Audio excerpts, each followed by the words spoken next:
Oui, donc bonjour à tous. Donc moi je suis chercheur à l'Institut de cancérologie de Nantes-Angers, au CRCI de NA et ainsi qu'à l'ICO, à l'Institut de cancérologie de l'Ouest. Et je vais intervenir donc aujourd'hui pour vous parler donc de cancer du sein, d'activité physique adaptée, pardon, j'ai zappé trop tôt, et donc d'épigénétique, donc un terme que Camélie a déjà utilisé tout à l'heure et je vais débuter en fait par définir ce terme. Donc en fait, l'épigénétique, vous le voyez dans le petit carré jaune en haut, donc ça correspond en fait simplement à une signalisation de type un peu feu vert, feu rouge, comme on peut voir en dessous.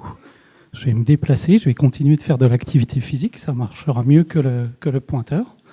Comme ça, j'aurai fait mon nombre de pas.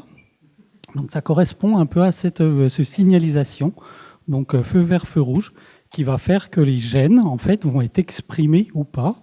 Et comme vous le pensez intuitivement, bien entendu, feu vert, expression, feu rouge, pas d'expression.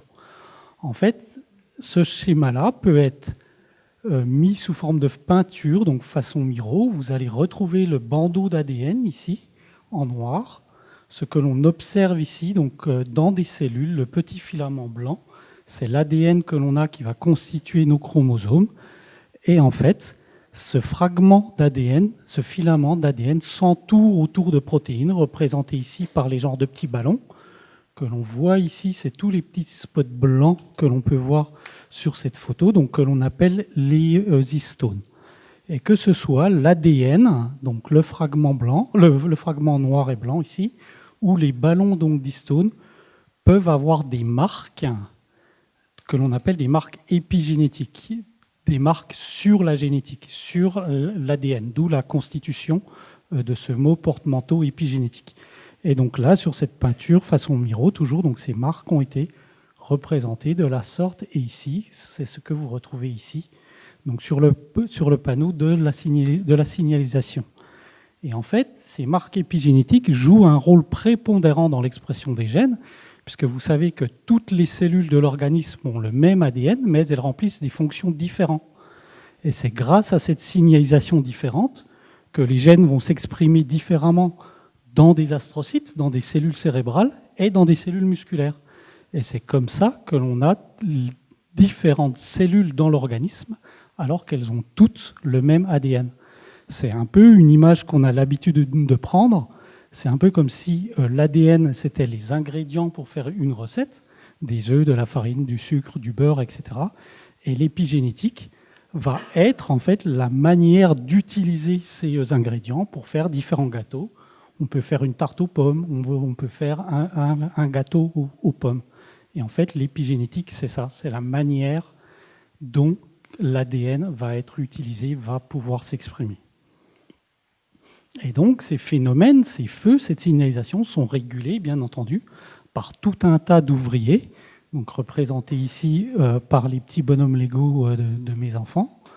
Et en fait, tout notre environnement, les différents composants de nos environnements vont venir, comme ça, activer ou empêcher donc, ces petits bonhommes Lego, ces petits acteurs, donc, de mettre en place cette signalisation épigénétique. Donc, dans le vivant, de manière tout à fait physiologique, lorsqu'une larve d'abeille va être nourrie, soit avec de la gelée royale, soit avec du miel, en fait, ça va activer ou non certains petits acteurs de l'épigénétique. Et donc, comme ça, il va y avoir des expressions de gènes de l'ADN des larves d'abeilles différentes. Et c'est comme ça que lorsqu'une larve est nourrie avec de la gelée, ça va donner une reine, en fait. Et si elle est nourrie avec du miel, et ben du coup, cette larve d'abeille va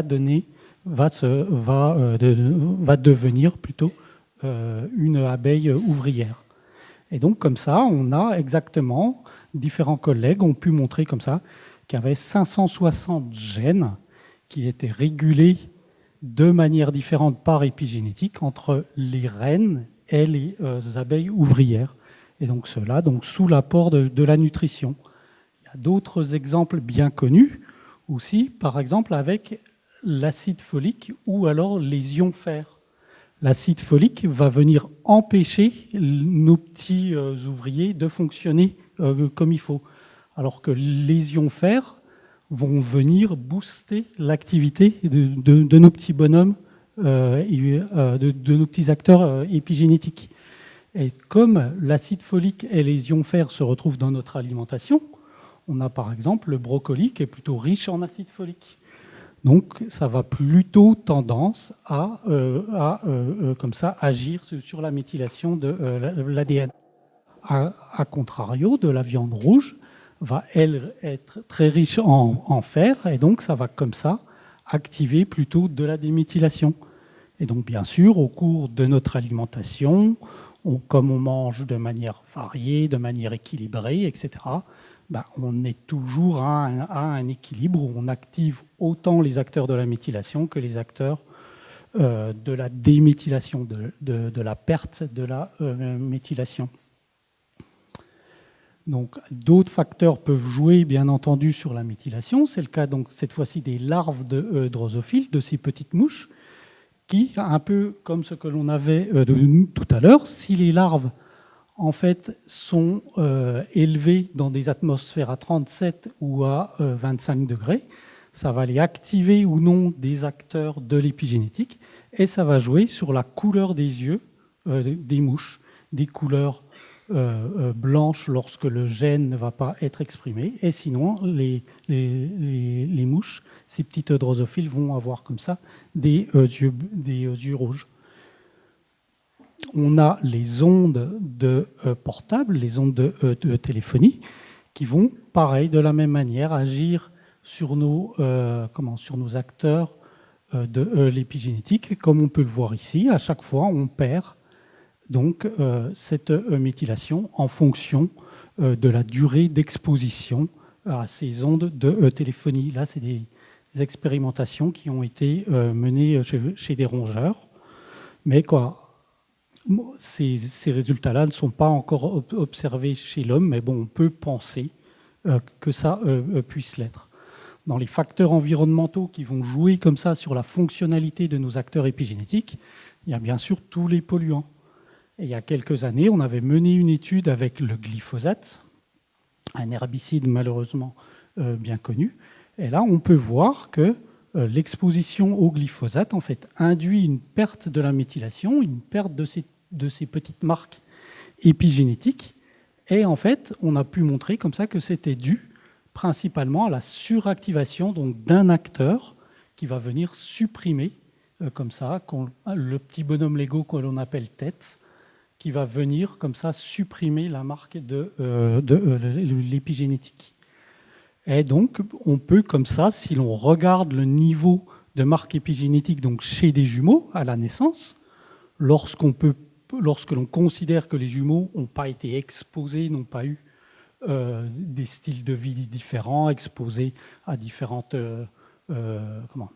à des nutritions différentes, à différents polluants, etc., on peut voir qu'à l'âge de 3 ans, les marques épigénétiques sont équivalentes chez les jumeaux.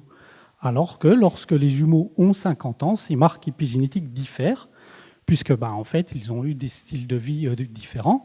Et bien entendu, dans cette étude, les jumeaux qui ont été inclus dans cette étude n'ont aucune maladie, quelle que ce soit, pas de diabète, pas de maladie cardiovasculaire, voilà.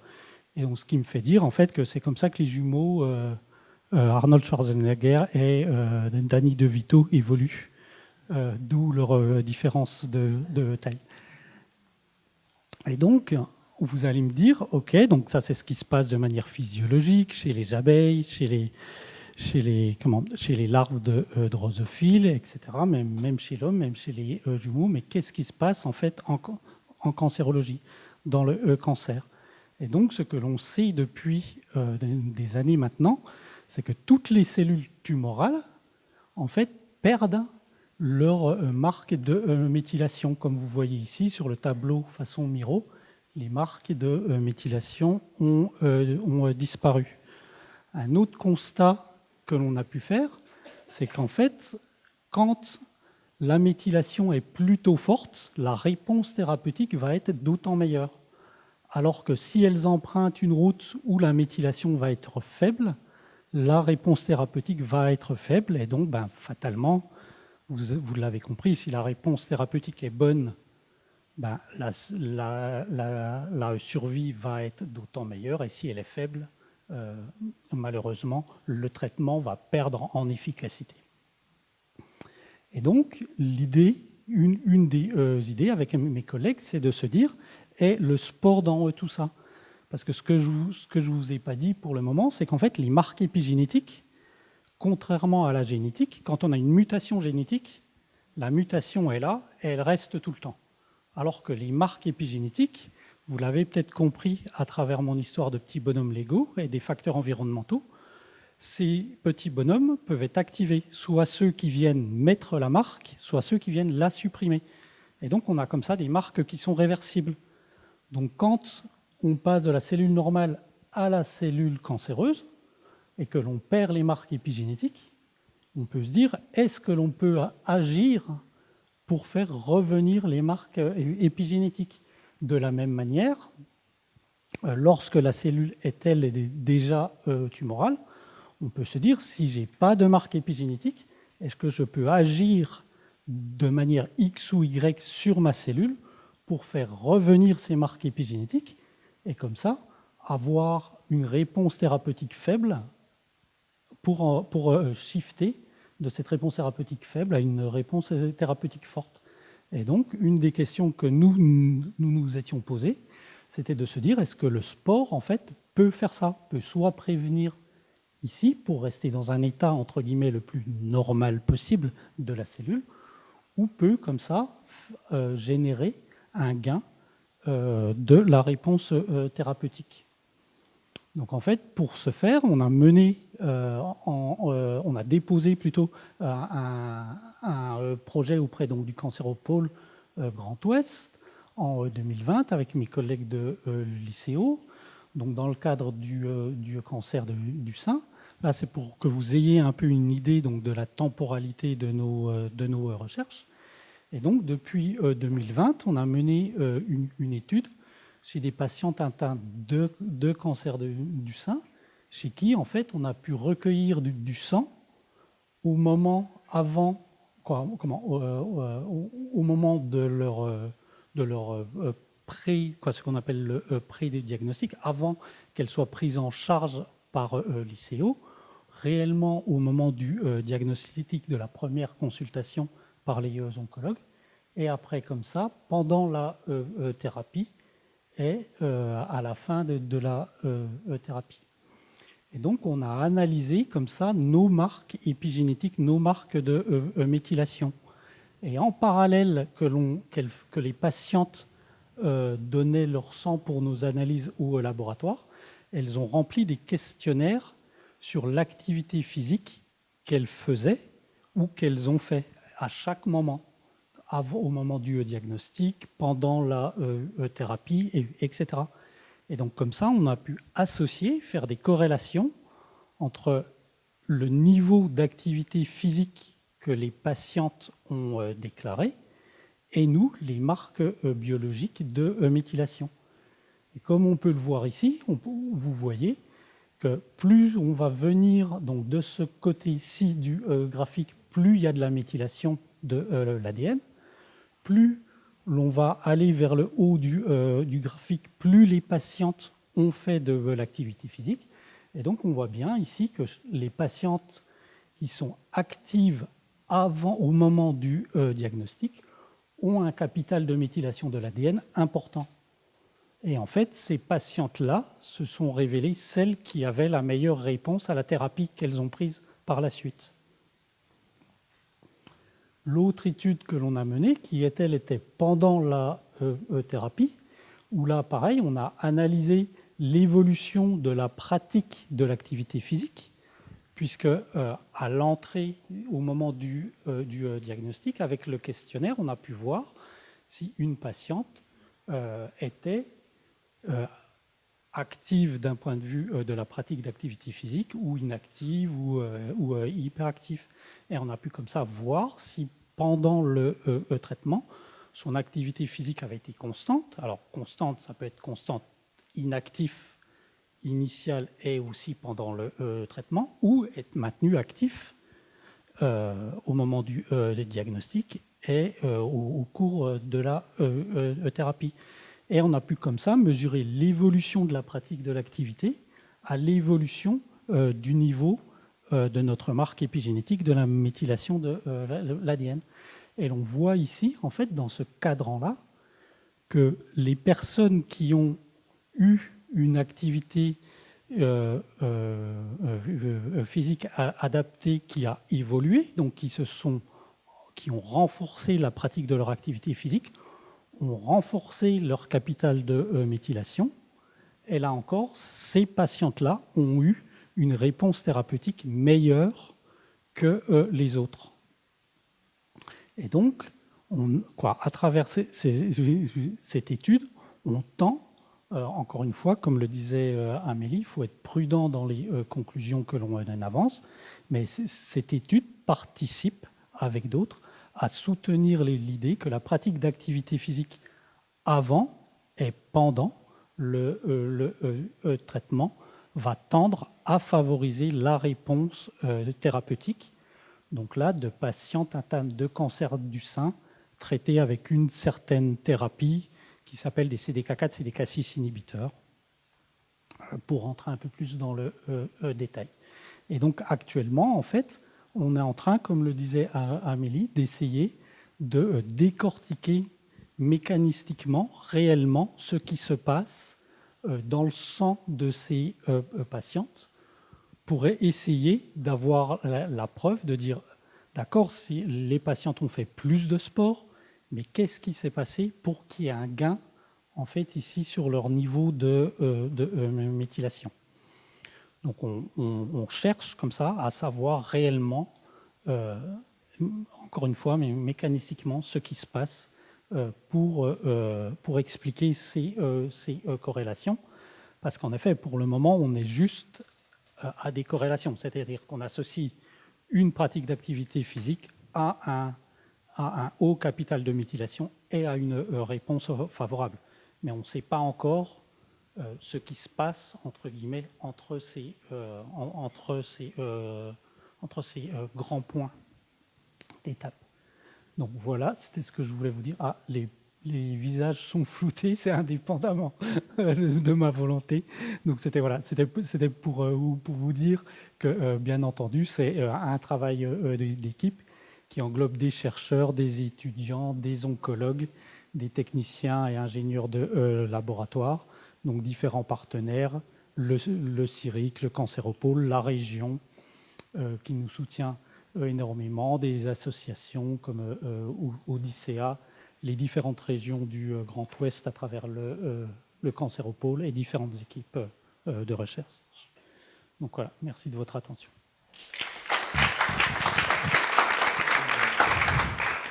Moi, j'avais une question en vous écoutant. Je me disais, est-ce que, puisqu'on parle de la pratique d'activité physique adaptée qui apparaît, alors reste à prouver, j'ai bien entendu, mais est-ce que vous avez constaté, est-ce qu'il y a des études qui sont faites sur d'autres pathologies ? Oui. Dans cette étude, on travaille aussi notamment sur le cancer de la prostate, on a inclus du cancer du poumon. Voilà. Mais d'autres pathologies telles que, je sais pas, le diabète. Oui. Non, puisque ma spécialité étant là, moi la cancéro, d'accord. Mais je sais que oui, ça se fait pour d'autres pathologies non tumorales. Ça se fait aussi pas mal dans les maladies neurodégénératives, oui. Alzheimer, Parkinson. Ouais, et toujours, il y a cette histoire de lien entre l'activité physique et la méthylation de l'ADN, les modifications épigénétiques apparaît toujours. D'accord. Mais d'un point de vue, pour le moment, que corrélatif. Et justement, quand on a plusieurs chercheurs, plusieurs équipes dans le monde à vraiment essayer de savoir ce qui se passe vraiment. Quel petit bonhomme Lego on va aller activer quand on fait de l'activité physique. Et en effet, qu'est-ce qui se passe pour les activer, quoi. Est-ce que c'est des substances que les cellules musculaires relarguent et vont comme ça être véhiculées dans le sang ou les différents fluides de notre organisme jusqu'aux cellules tumorales, et ça va être comme un message que les cellules musculaires envoient aux cellules tumorales pour aller activer cette méthylation, quoi. Voilà, c'est une des hypothèses sur lesquelles... Alors, il faut vous donner rendez-vous dans combien de temps pour avoir la fin de l'histoire? Je sais pas, dans 1 ou 2 ans, je pense. Ah, ça va. Oui, avec ma collègue qui se cache un peu là. Voilà, on a comme ça deux approches, deux approches candidates en cours qui pourraient, dans 1 ou 2 ans, permettre d'expliquer ça. En tout cas, moi j'ai appris un mot, la méthylisation. La méthylation. Méthylation. En tout cas, c'était très pédagogique. Merci d'expliquer concrètement des choses très compliquées pour nous. Et je pense que ces fondamentaux, ils sont importants aussi pour nous, patients naïfs, de comprendre d'abord le sens de vos recherches et puis de voir la cohérence qu'il existe entre les efforts que vous nous demandez et les objectifs qui sont cherchés, quoi. Oui, quoi. Encore une fois, c'est vrai que les patients n'apparaissent pas dans la photo d'équipe qui a participé, mais vu qu'on se base bien entendu sur des prélèvements sanguins, sur des questionnaires que les patientes ont remplis, pour moi les patientes, oui, quoi, jouent un rôle prépondérant, primordial dans ces recherches. Et si en effet des interventions comme aujourd'hui peuvent permettre de voir ou d'expliquer à quoi peut servir quand un clinicien demande une prise de sang supplémentaire pour la recherche, ça sert entre autres à ça, à mener ce genre d'études. C'est vrai que souvent on est sollicité, moi ça m'est arrivé plusieurs fois d'être sollicité, et quand on nous dit c'est pour la recherche, on s'imagine toujours que c'est pour la recherche de nouveaux médicaments, dans notre tête, des traitements et autres. Mais savoir que ça peut servir à autre chose et que c'est un ensemble pour aller vers le mieux, voire par rapport à des choses qui sont à notre portée, parce que plein de choses nous échappent, mais ça reste dans les possibilités des patients de pouvoir mettre en œuvre un certain nombre de choses. Je trouve que c'est très intéressant. En tout cas, merci pour vos explications. C'est très complémentaire par rapport aux autres explications qu'il y a eu. Et puis alors maintenant, c'est encore à votre tour, je crois.